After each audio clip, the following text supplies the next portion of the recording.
Éternel notre Père et notre Dieu, je te bénis et je te rends toute la gloire pour cette nouvelle semaine.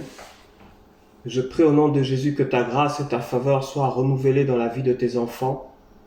Je prie au nom de Jésus que cette semaine te soit pleinement consacrée et que tu nous donnes d'accomplir ta volonté et rien que ta volonté.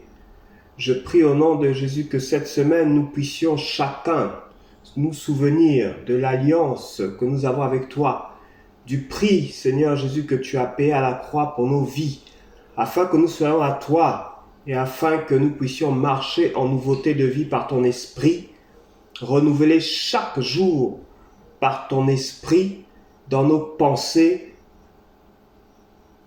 dans notre marche, dans nos cœurs. Je prie au nom puissant de Jésus-Christ de Nazareth que cette semaine soit bénie pour chacun de tes enfants et que cette semaine, aucun d'entre nous, aucun de ceux qui t'aiment et qui t'adorent ne puisse s'égarer de ta voix et de ta volonté. Mais Seigneur, ramène le cœur de ceux qui s'étaient égarés vers toi cette semaine au nom de Jésus. Que Seigneur, ceux qui se posaient des questions sur leur avenir, sur leur devenir, ceux qui sont dans le doute, ceux qui sont dans l'angoisse, ceux qui se demandent si tu les as entendus, que cette semaine, Père, au nom de Jésus, leur foi soit ferme. Que Seigneur, ils se ressaisissent. Que Seigneur, ta lumière les éclaire. Et que Seigneur, ils aient la solution, la réponse aux questions qu'ils se posent, qui les préoccupent et qui les embêtent. Je prie au nom de Jésus que cette semaine, Papa, soit comme une semaine de consécration, une semaine de communion avec tes enfants, afin que ceux qui n'ont pas entendu ta voix depuis longtemps entendent à nouveau ta voix dans leur cœur, dans leurs pensées ou même de façon audible, Père, ou encore au travers d'un frère, d'une sœur, dans la foi, d'un serviteur de Dieu, peu importe, mais je prie au nom de Jésus-Christ que toi qui nous parles tous les jours, cette semaine, tu nous rendes tous et chacun sensibles à ta voix, Seigneur, afin que nous soyons encouragés, afin que nous soyons fortifiés, afin que ceux qui sont découragés se relèvent, que ceux qui étaient tombés se relèvent, que ceux qui étaient vraiment au bout du rouleau, comme qui dirait, que Seigneur, ils sortent de cette période, de cette phase, et que, Éternel Dieu Tout-Puissant, tu les conduises dans la suite de leur vie. Sois béni, sois glorifié, Père, au nom de Jésus pour cette semaine bénie. Je déclare que quoi que ce soit qui a été prévu contre tes enfants, au nom de Jésus, que cela soit voué à l'échec. Je déclare que quoi que ce soit qui a été programmé contre tes fils et tes filles de par le monde, je prie au nom de Jésus que cela soit voué à l'échec. Je prie, Éternel Dieu Tout-Puissant, que toute association, toute union contre tes enfants cette semaine prenne fin. Je prie au nom de Jésus qu'ils soient frappés de division et de confusion, ceux qui s'unissent contre tes enfants. Je prie au nom puissant de Jésus-Christ de Nazareth que ce soit une semaine de victoire sur leurs ennemis, une semaine de victoire dans toute forme d'adversité, une semaine de victoire, quoi qu'il arrive, quoi qu'il advienne. Donne à tes enfants cette semaine de relever les défis couverts par le sang de l'agneau, qu'ils soient victorieux à tous égards, au nom puissant de Jésus-Christ de Nazareth. Amen. Je suis l'évangéliste Davy Makosso du ministère de la révélation des fils de Dieu.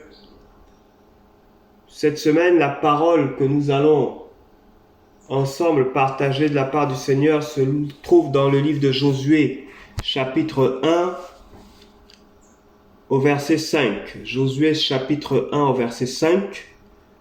Le Seigneur déclare: « Nul ne tiendra devant toi tous les jours de ta vie. Je suis avec toi comme je l'ai été avec Moïse. Je ne te délaisserai pas, je ne t'abandonnerai pas. »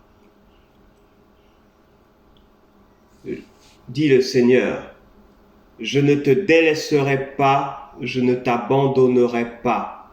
Quoi que tu sois en train de traverser en ce moment, quoi que tu sois en train de vivre en ce moment, peut-être es-tu en train de pleurer au moment où tu écoutes ce message, ou peut-être es-tu angoissé, stressé, ou peut-être es-tu en train de faire un burn-out, ou encore sur le point de te suicider, je ne sais pas. Voici la parole pour toi. Cette semaine, l'Éternel te dit qu'il ne t'abandonnera pas et qu'il ne te délaissera pas. Peu importe ce que tu vis, peu importe si tu as fait l'objet d'un rejet, que ce soit un rejet au niveau familial, que ce soit un rejeté par un ami d'enfance ou déçu par une personne en qui tu avais vraiment confiance. Le Seigneur te dit ce matin, je ne te délaisserai pas, je ne t'abandonnerai pas. Peut-être es-tu en train de voir que les choses n'avancent pas dans ta vie. Tu fais tout pour te réaliser, mais c'est comme si tes efforts étaient vains. L'Éternel te dit ce matin, je ne t'abandonnerai pas, je ne te délaisserai pas. Il ne te lâchera pas, il sera toujours avec toi, toujours à tes côtés, pour te fortifier lorsque tu en as besoin, pour te relever si tu es tombé, pour te faire aller de l'avant quoi qu'il arrive et quoi qu'il advienne. Comme nous l'avions vu la semaine dernière déjà, Élie était épuisé, comme arrivé au bout de souffle. Élie était saisi d'un sentiment, d'un esprit ou d'une volonté de se suicider. Tellement il était épuisé et fatigué, tellement il se sentait seul, abandonné, seul à combattre ce qu'il traversait. Abandonné se sentait-il, peut-être par des frères, par des sœurs, par des amis, à combattre seul, sans cesse, contre Akab et Jézabel. Le Seigneur te dit ce matin, si tu te trouves comme dans la situation d'Élie à son époque, l'Éternel te dit ce matin, je ne te délaisserai pas et je ne t'abandonnerai pas. Cela n'est pas possible. Il ne t'abandonnera pas dans ton affliction. Il ne te lâchera pas, il ne t'abandonnera pas dans ta tristesse. Il ne te laissera pas te laisser aller. L'Éternel est avec toi. Quoi qu'il arrive, quoi qu'il advienne, l'Éternel est avec toi. Comme il a été avec Joseph au fond de la citerne lorsque ses frères l'y ont jeté, l'Éternel est avec toi. Comme il a été avec Joseph dans la prison où il a passé près de 2 ans pour n'avoir rien fait, bien qu'étant innocent. Comme il a été avec Joseph, l'Éternel est avec toi. Comme il a été avec Joseph, esclave dans la maison de Potiphar, la position d'esclave de Joseph, ou la position de Joseph au fond de la citerne, ou la position de Joseph dans la prison, n'a pas empêché à l'Éternel, son Dieu, d'être avec lui. L'Éternel, ton Père, Jésus-Christ de Nazareth, est avec toi.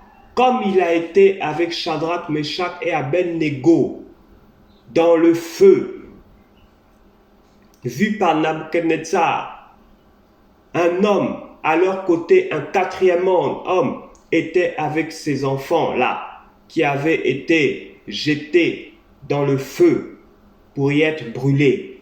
L'Éternel est avec toi.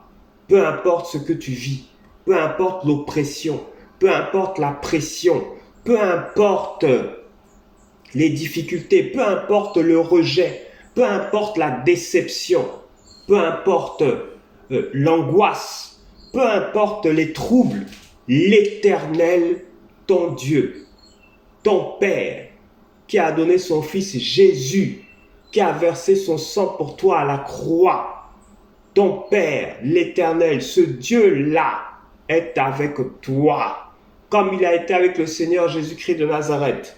Lorsque le Seigneur Jésus a été lapidé, lorsque le Seigneur Jésus a été flagellé, lorsque le Seigneur Jésus a été cloué à la croix, une pointe dans sa main droite, une pointe dans sa main gauche, une pointe dans ses pieds, lorsqu'il a été blessé par l'arme du Romain à la côte et que de l'eau et du sang sont sortis de lui, l'Éternel, son Dieu, était avec lui.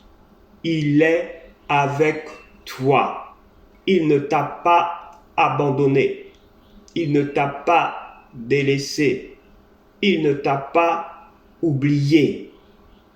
Il a versé son sang pour toi, le Seigneur Jésus-Christ de Nazareth, afin que toi tu aies la vie et que tu l'aies en abondance, afin que tu aies la paix et que tu l'aies en abondance, afin que tu aies la joie et que tu l'aies en abondance, afin que quiconque s'élève contre toi soit renversé au nom puissant de Jésus-Christ de Nazareth. L'Éternel, ton Père, ne t'abandonnera pas dans ses soucis financiers, ne t'abandonnera pas dans cette crise financière, ne t'abandonnera pas, toi qui es SDF, qui ne sais plus où dormir. Ton Père, ton Dieu, ton Jésus, en qui tu t'es confié, ne t'abandonnera pas, ne te délaissera pas. Toi qui te sens humilié dans un foyer, toi qui te sens inconsidéré, toi qui as l'impression qu'on ne voit pas les efforts que tu fais, l'Éternel, ton Dieu, ne t'abandonnera pas et il ne te délaissera pas. Toi qui as l'impression d'être ignoré, qu'on ne voit pas ou qu'on ne reconnaît pas le travail que tu fournis, l'Éternel, ton Père, le voit. Il ne t'abandonnera pas. Il ne te délaissera pas. Mardochée avait évité au roi un coup d'État. Cela n'avait fait l'objet d'aucune récompense pendant un temps. Mais au temps convenable, Dieu se souvint de Mardochée. Il toucha le cœur du roi qui, une nuit, a perdu le sommeil et en lisant le livre du souvenir, a vu que Mardochée avait posé un acte positif qui avait évité un coup d'État au roi et qu'aucune récompense ne lui avait été accordée. Et le roi a ordonné que Mardochée soit récompensé.